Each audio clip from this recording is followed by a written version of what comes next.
sahabat, Adinda yang hadir, mohon izin dan perkenannya saya untuk bersama-sama kita mengupas, mengingatkan kita semua terkait dengan sholat yang khusyuk.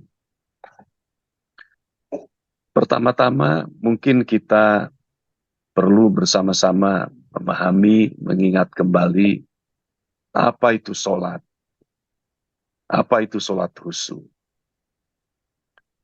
Sholat tidak lain adalah ingat. Sedangkan sholat yang khusyuk, kita berjumpa dengan yang diingat. Nah, yang kedua, kapan kita harus sholat? Ada sholat 5 waktu seperti kita ketahui, sholat subuh, ya, 2 rakaat dizahirkan karena untuk Rasulullah SAW yang nyata.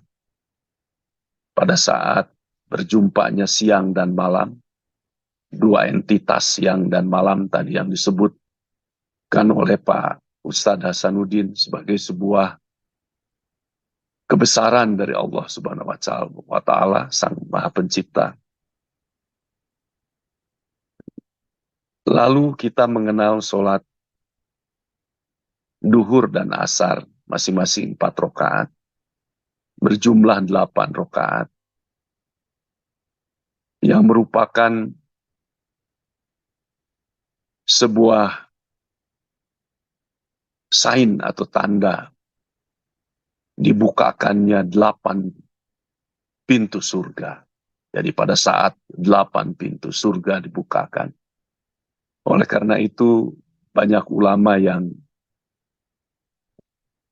menyampaikan hadis keutamaan terkait dengan melaksanakan selain sholat wajib, tepat waktu di waktu duhur dan asar, juga melaksanakan sholat qobliyah dan ba'diyah pada saat duhur, dan tentu qobliyah pada saat asar. Dan kita mengetahui ada sholat maghrib 3 rakaat, dijahirkan, dan ini 3 rakaat itu terkait dengan keberadaan dari ruh irfani, ruh rahmani, dan ruh jasadi. Dan tentu pada malam hari dizahirkan juga. Pada saat Isya kita melaksanakan sholat 4 rakaat. Dan tentu ini untuk Rasulullah SAW yang nyata, yang berada di Baitullah. Baitullah dalam dimensi cahaya. Sedangkan sholat duhur dan asar disirkan sunahnya. Karena memang ini dipersembahkan untuk Allah Subhanahu wa Ta'ala yang gaib. Kekanda, para sahabat dan adinda sekalian, sholat 5 waktu itu tidak lain adalah latihan kita untuk pulang. Baitullah dalam dimensi cahaya. Kita mengetahui Ka'bah itu bukan Baitullah. Karena Ka'bah adalah hal yang zahir dibuat oleh manusia. Nabi Ibrahim alaihissalam bersama Nabi Ismail alaihissalam membangun Ka'bah sebagai tanda bahwa di situ terdapat beberapa pembinaan atau 13 pembinaan dari Baitullah, dari mulai makom Ibrahim ke tengah dalamnya Ka'bah, kemudian Hijr Ismail ke tengah dalamnya Ka'bah, tempat keluar unta Nabi Soleh sampai ke tengahnya Ka'bah, kemudian mengetahui di situ ada Baitul Maqdis, Baitul Ma'mur sampai ke Arash, dan di Arashlah bersembahyang amin. Alif, mim, ya, nun. Amin. Alif bersembunyi di balik mim. Alif Allah Subhanahu wa Ta'ala yang gaib, dan mim adalah Muhammad Rasulullah SAW yang nyata. Dan kita tentu pada saat sholat, senantiasa hati kita harus ingat, kita berada di Baitullah. Ingat itu dekat. Manakala kita mengingat akan dekat, tapi disebut itu jauh. Nah, dan tentu kita tidak bisa selalu berada di Baitullah. Karena itu dikatakan bahwa Baitullah itu adalah tempat pulang pergi umat manusia. Jadi pikiran kita ketika ingat, kadang-kadang melayang kemana, harus ditarik kembali ke sana. Pulang pergi, pulang pergi. Nah, jadi bukan secara syariat, pulang pergi kita ke Baitullah itu terkait dengan kuantitatif dari atau jumlah kita, berapa banyak kita melaksanakan ibadah umroh, ibadah haji. Ya. Tetapi sebenarnya pada saat sholat itu, kita, umat manusia itu pulang pergi, ya selalu keberadaannya mengingat di Baitullah. Oleh karena itu kita katakan senantiasa berada di Baitullah, bukan selalu. Nah, Baitullah adalah tempat kembali. Kita mengetahui inna lillahi wa inna ilaihi roji'un. Yang berasal dari Allah akan kembali kepada Allah. Di mana tempat kembali? Tidak lain adalah Baitullah. Nah, kalau kita merenungi salah satu ayat dari suratul Fatihah, Ihdinas siratal mustaqim. Nah, kita memohon kepada Allah ditunjukkan jalan yang lurus. Jalan lurus adalah jalan pulang menuju Baitullah. Dan kita berlatih pada saat sholat 5 waktu itu. Sholat merupakan ibadah yang pertama-tama dihisab. Memang selain sholat yang 5 waktu, yang wajib tadi. Nah, Taufik Ismail, seorang penyair besar kita yang masih hidup saat ini, selalu mengatakan bahwa itu hanya perhentiannya 5 kali. Sebenarnya sajadah itu panjang. Dari mulai kita lahir hingga kita masuk ke lubang kubur. Artinya apa? Sholat itu selain yang 5 waktu, terdapat sholat sepanjang waktu yang dinamakan sholat daimun. Kita bangun pagi mengucapkan hamdalah, bersyukur kepada Allah SWT, mengingat Dia. Ya. Lalu kita beranjak dari tempat tidur, ya, mensyukuri bahwa kita masih bisa duduk, bisa berdiri, bisa bernapas. Lalu kita membuka jendela, menghirup udara yang segar. Di dini hari, kita bersyukur kepada Allah Subhanahu wa Ta'ala. Bertadabur, melihat atau merasakan kebesaran dan keagungan dari Rabb Sang Maha Pencipta, dan seterusnya. Kita memulai berbagai aktivitas dengan mengucapkan Bismillahirrahmanirrahim. Nah, Bismillahirrahmanirrahim itu artinya kita mengingat kepada pemegang asma Allah, yaitu Muhammad Rasulullah SAW, utusan Allah. Ketika kita berangkat kerja di perjalanan, kita mengingat Allah. Bekerja kita mengingat Allah. Bersedekah kita ingat kepada Allah Subhanahu wa Ta'ala. Berada di Baitullah hati kita. Kita berada di pesawat, hati kita, ruh kita berada di Baitullah. Baitullah adalah satu-satunya tempat yang dijamin oleh Allah Subhanahu wa Ta'ala, yang merupakan tempat yang aman. Jin, setan, apapun tidak bisa masuk ke Baitullah. Oleh karena itu dalam situasi sulit, dalam situasi yang mengancam jiwa, dalam situasi yang penuh mara bahaya, dalam situasi apapun, bahkan dalam situasi kita bergembira, senantiasa hati berada di Baitullah. Ingatan berada di Baitullah. Ruh kita berada di Baitullah. Nah, oleh karena itu, amal-amalan yang lain seperti zakat, nah, kemudian kita beribadah haji, dan lain sebagainya. Nah, itu seyogianya dilakukan dalam keadaan sholat, dalam keadaan ingat, dalam keadaan hati kita, ruh kita berada di Baitullah. Nah, pada saat sholat itu ada yang menyaksikan di Baitullah, yaitu Kanjeng Rasulullah Muhammad Sallallahu Alaihi Wasallam yang nyata. Allah itu goib, kita tidak akan sampai kepada Allah.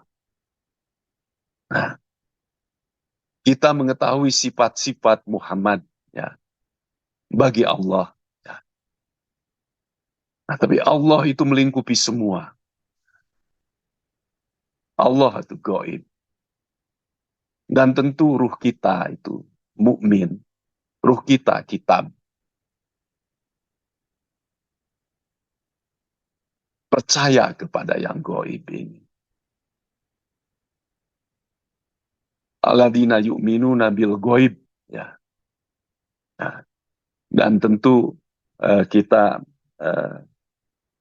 mengetahui bersama-sama bahwa sholat yang tidak dilaksanakan dalam keadaan khusyuk, dalam keadaan ingat kepada Dia yang menyaksikan sholat kita, yang berada di Baitullah, tidak berada di Baitullah hati kita, seperti bertepuk tangan kita, seperti bersiul-siul.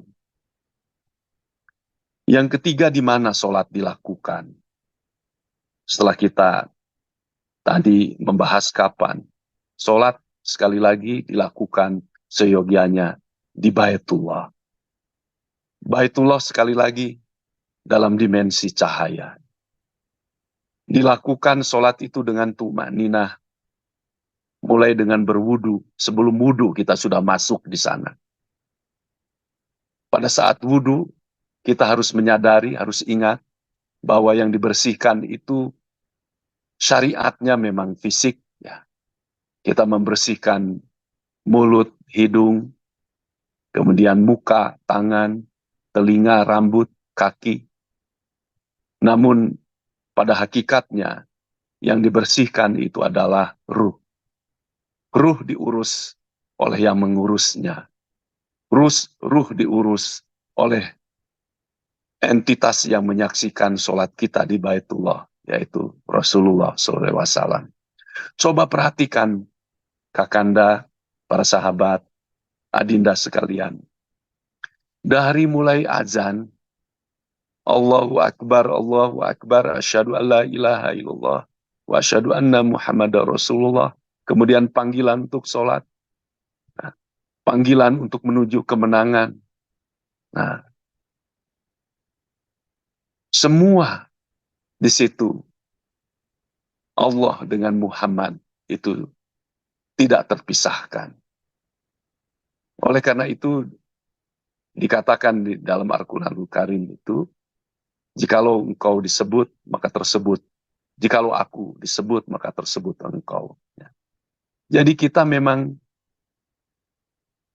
betul-betul di sini diarahkan untuk memahami secara hakikat bahwa Allah dengan Rasulullah Muhammad SAW, cahaya Allah berasal dari Allah, itu tidak dipisahkan.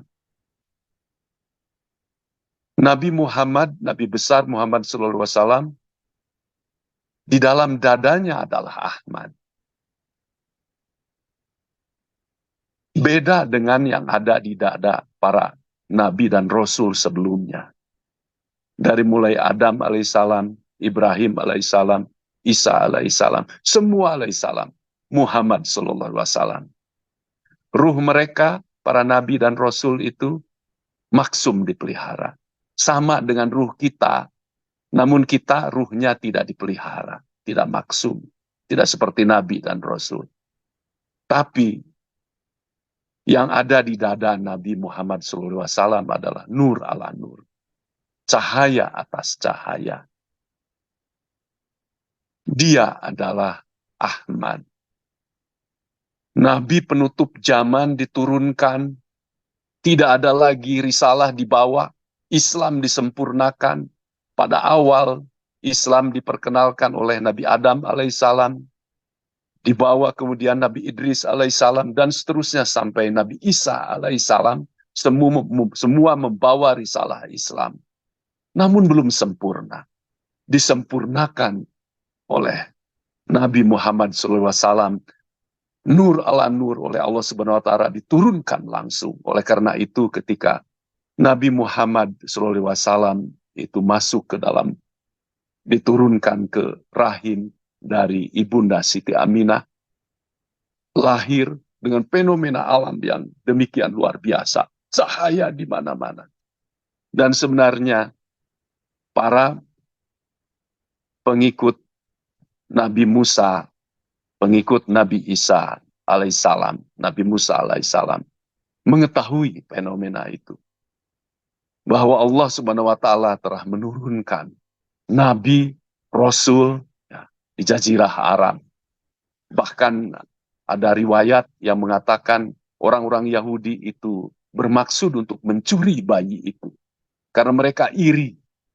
Diturunkan tidak di nasab dari Ishak, tapi diturunkan di nasab Ismail alaihissalam. Kakanda, para sahabat, dan juga Adinda dengan segala kerendahan hati, memang kita bisa sholat husu kalau tumaninah dan kita melaksanakan sholat di Baitullah, berjumpa dengan yang menyaksikan sholat kita, yaitu Muhammad Rasulullah SAW, cahaya Allah, nur ala nur, yang dulu ada di dada Nabi Muhammad SAW, yang telah wafat dimakamkan di Masjid Nabawi, namun yang ada di dada beliau, Ahmad, nur ala nur, diperintahkan oleh Allah Subhanahu wa taala untuk kembali ke Baitullah.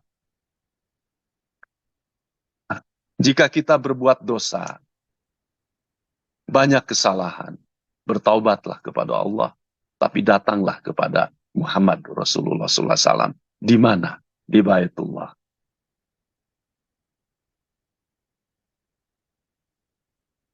Yang keempat, kembali lagi siapa yang diperintahkan sholat. Yang diperintahkan sholat itu wayukimunas sholah, itu adalah mukmin. Kitab. 4 bulan 10 hari ditiupkan oleh Allah Subhanahu wa taala kepada rahim ibunda kita. Dan di situ ada kehidupan. Jasad fisik yang berasal dari gen ataupun dari sperma dan ovum orang tua kita bercampur menjadi segumpal darah, segumpal daging, tulang belulang, belum ada kehidupan. Kehidupan ada pada saat ruh ditiupkan. Nah, ruh ini adalah mukmin. Ruh ini kita. Ruh ini yang membuat kita bisa melihat, karena Allah Subhanahu wa taala memberikan penglihatan tidak sekedar mata. Karena ruh lah yang membuat kita bisa melihat. Memberikan kemampuan berpikir tidak sekedar otak. Memberikan kemampuan berbicara tidak sekedar mulut, dan seterusnya. Ruh inilah yang diperintahkan untuk sholat. Mukmin ini. Kalau kita sholatnya tumakninah, berwudu berada di Baitullah, dengan tenang, pelan-pelan, perlahan-lahan, mencoba bertemu, mencari yang berada di Baitullah.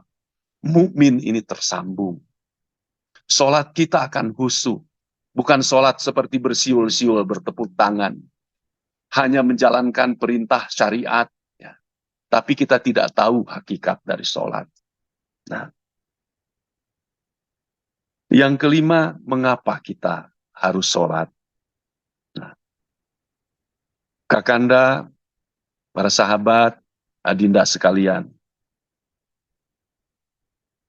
Sholat itu yang dilaksanakan secara tumaninah di Baitullah, dan yang sholat itu adalah ruh. Ya, kita ingat kepada Rabb yang Maha Tinggi. Nah, berjumpa dengan Rasulullah SAW yang berada di Baitullah, tersambung hati kita, diurus ruh kita oleh beliau, dibersihkan ruh kita oleh nur ala nur yang merupakan sumber dari segala ruh. Ruh Nabi Adam alaihissalam berasal dari nur, nur ala nur. Ya, cahaya atas cahaya, cahaya dari Allah, yaitu Muhammad Rasulullah SAW.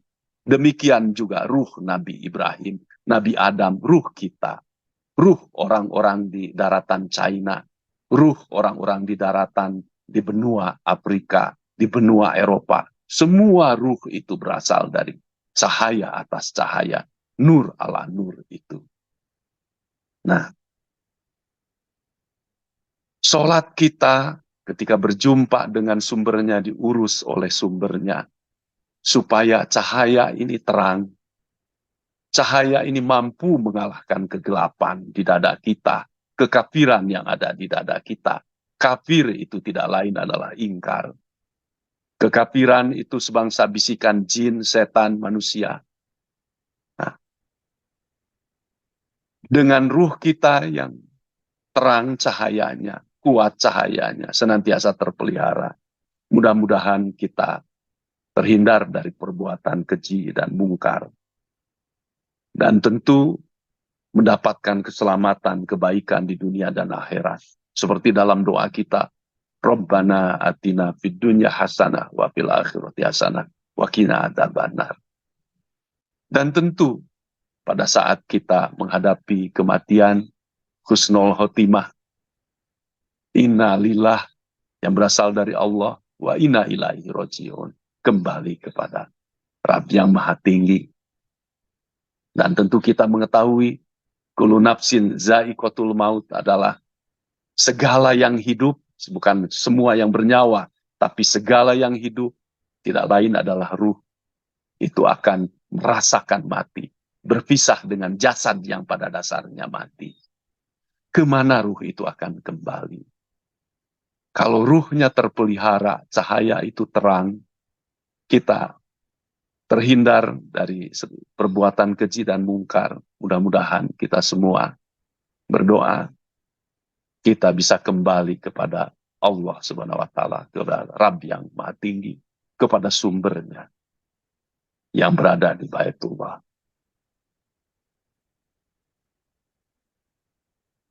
Tentu kita mengetahui bahwa di dalam sholat itu tata caranya.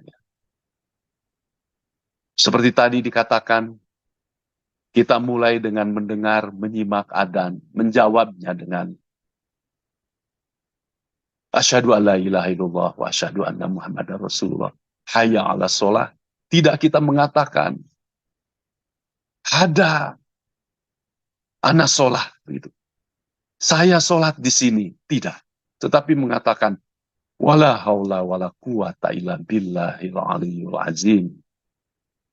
Kita tidak berdaya, tidak punya upaya kita. Hanya berserah diri kepada Allah yang Maha menggerakkan hati, karena ruh yang diperintahkan sholat. Nah, kemudian ditutup dengan doa setelah azan. Allahumma robba hadi da'wati tamah wa sholatil qaimati Muhammadin ladi wasilah. Nah, dan darajat yang kita, bukan silsilah Ahmad, seperti dikatakan ini keturunan dari beliau baginda Rasulullah SAW. Nah, karena semua yang ada di dada kita itu berasal dari Muhammad Rasulullah SAW, cahayanya Allah, nur Allah, nur. Jadi wasilah, ya. Darajat. Coba perhatikan ketika sholat. Dengan mengucap A'udzubillahi minasyaitonirrajim, bismillahirrahmanirrahim. Kita tumaninah berada di hati kita ingat berada di Baitullah. Kemudian mengucap Allah, ini takbirnya. Nah, ini adalah pintu dari sholat. Kemudian kita mengucap sebelum akbar gitu, mengucap niat. Niat bukan yang diucap niat sholat subuh 2 rakaat, tetapi niat kamaliyah. Niat yang diamalkan. Hu akbar. Bayangkan. Kemudian setelah itu kita sedang berada di Baitullah, itu mencari yang ada di Baitullah. Dia yang menyaksikan sholat kita. Muhammad Rasulullah SAW, pemberi syafaat di dunia dan di akhirat. Ketika kita bersolawat pun, Allahumma sholli ala Muhammad. Nah, kita berada di Baitullah. Nah, seperti kita menyapa beliau, beliau mengatakan, keselamatan juga bagi engkau, wahai fulan. Nah ini sholat itu kita mencari beliau. Allahu Akbar kabiro walhamdu. Hamdu lagi yang disebut di sini. Hak mim dal, Hamad, Muhammad, Ahmad. Lakasiro wa subhanallahi mufratawasila. Ini wajah itu dan seterusnya. Allahu Akbar. Subhana robbiyal a'la wa bihamdi. Hamdi lagi, hamim dal lagi yang disebut di sini. Coba bayangkan. Sami Allahu liman hamidah. Rabbana walakal hamdu. Hamdu lagi. Dan seterusnya. Penutup sholat kita mengetahui ada at-tahiyatul mubarakatus sholawatut thayyibatulillah. Coba at-tahiyatul mubarakatus sholawatut thayyibatulillah. Itu di Sidratul Muntaha, itu diabadikan di sholat, dialog Allah Subhanahu wa taala, dialog Muhammad Rasulullah SAW dengan Allah Subhanahu wa taala.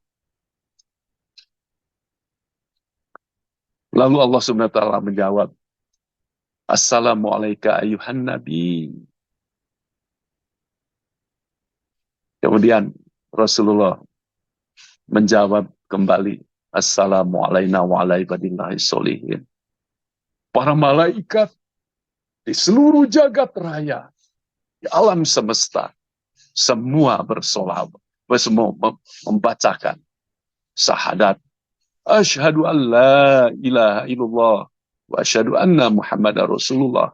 Kemudian bersolawat, Allahumma sholli ala Muhammad wa ala ali Muhammad kama sholaita ala Ibrahim wa ala ali Ibrahim, dan seterusnya.